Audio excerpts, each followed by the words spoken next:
एक बार की बात है, राजा अकबर अपने दरबार में बैठकर कुछ विचार कर रहे थे। तभी अचानक उन्हें ख्याल आया कि उनकी दाढ़ी और बाल काफी बढ़ गए हैं। इस ख्याल के आते ही उन्होंने अपने एक दरबारी को बुलाकर नाई को फौरन हाजिर होने का संदेश भिजवाया। राजा का संदेश मिलते ही नाई महल पहुंच गया।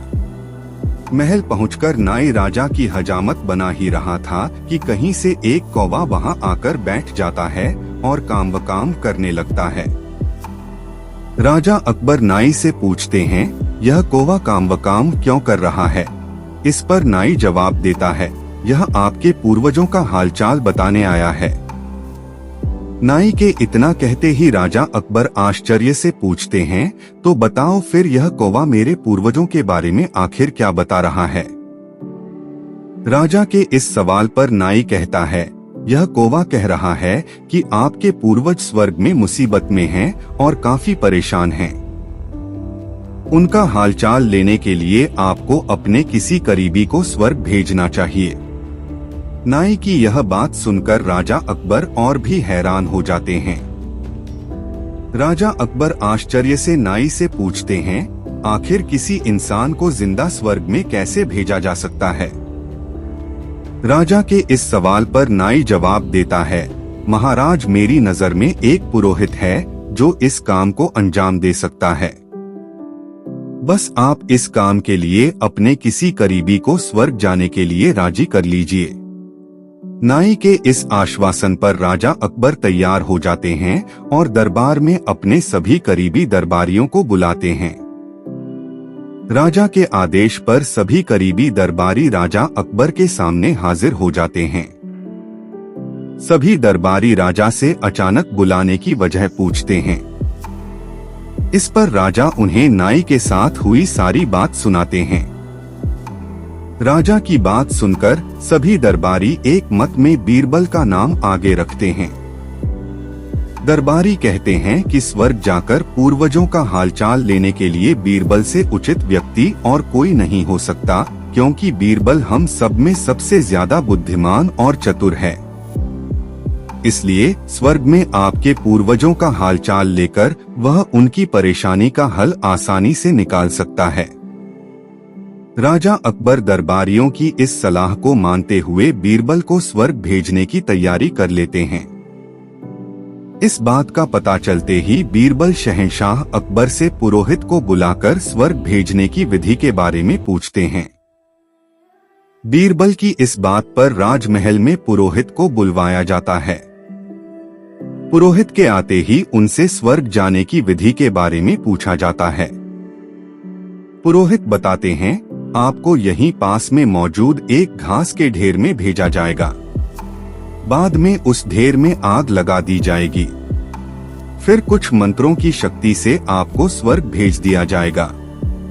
स्वर्ग जाने की पूरी प्रक्रिया जानने के बाद बीरबल राजा अकबर से करीब 11 दिन का समय मांगते हैं और पुरोहित को 11 दिन बाद बुलाने की बात रखते हैं। वह कहते हैं, मैं स्वर्ग जा रहा हूँ और कितने दिन मुझे लौटने में लगेंगे इस बारे में निश्चित तौर पर कुछ भी कहना मुश्किल है। इसलिए स्वर्ग जाने से पहले एक बार मैं अपने परिवार से मिलना चाहता हूँ और कुछ समय बिताना चाहता हूँ। बीरबल अपने घर जाने के लिए महल से रवाना हो जाते हैं। देखते देखते 11 दिन बीत जाते हैं। 12वें दिन बीरबल स्वर्ग जाने के लिए राजा अकबर के सामने हाजिर होते हैं। पुरोहित को बुलाया जाता है और बीरबल को स्वर्ग भेजने की तैयारी की जाने लगती है। पुरोहित बीरबल को स्वर्ग भेजने के लिए महल से कुछ दूर घास का एक ढेर लगवाते हैं। बीरबल को स्वर्ग भेजने के लिए घास के ढेर के अंदर भिजवाया जाता है। घास के ढेर के अंदर जाते ही पुरोहित घास के ढेर में आग लगा देते हैं और बीरबल को स्वर्ग भेजने की प्रक्रिया पूरी होती है। धीरे धीरे 2 महीने बीत जाते हैं और राजा अकबर को बीरबल की चिंता होने लगती है। तभी अचानक बीरबल दरबार में हाजिर हो जाते हैं। राजा अकबर बीरबल को देखकर प्रसन्न होते हैं और अपने पूर्वजों का हालचाल पूछते हैं।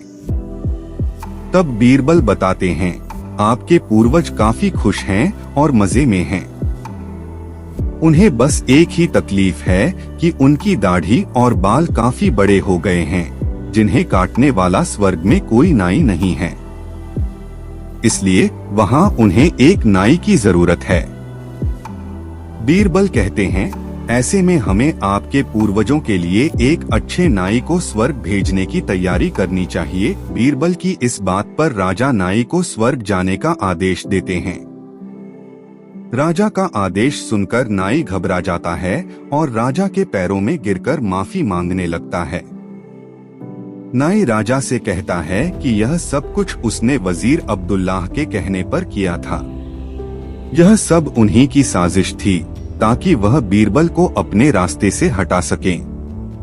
अब राजा अकबर के सामने सारी सच्चाई आ चुकी थी। ये सब जानने के बाद राजा अकबर ने वजीर अब्दुल्लाह और उनके साथियों को दंड देने का आदेश दिया। अंत में राजा अकबर बीरबल से पूछते हैं, तुम्हें इस सच्चाई का पता कैसे चला और तुम घास के ढेर में आग लगने के बाद कैसे बच गए? तब बीरबल जवाब देते हैं, आग के ढेर में जाने की बात सुनकर मुझे इस साजिश का अंदाजा हो गया था। इसी वजह से मैंने 11 दिन का समय मांगा था। उन 11 दिनों में मैंने उस घास के ढेर वाले स्थान के नीचे से अपने घर तक एक सुरंग बनवा दी थी। उस सुरंग के जरिए ही मैं वहां से बचकर निकल पाया।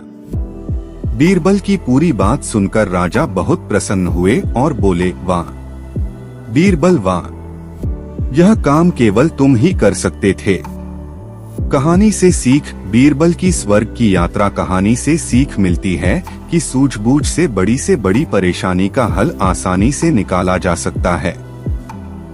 हेलो दोस्तों, आशा है कि आपको ये स्टोरी अच्छी लगी होगी। स्टोरी अच्छी लगी हो तो स्टोरी को लाइक और अपने दोस्तों के साथ शेयर करें। तो मिलते हैं फिर ऐसी ही स्टोरी में नेक्स्ट स्टोरी वीडियो में। अगर आप इस चैनल पर नए हैं तो आप मेरे इस YouTube चैनल स्टोरी अड्डा बाय AP को सब्सक्राइब करें। Thanks for watching.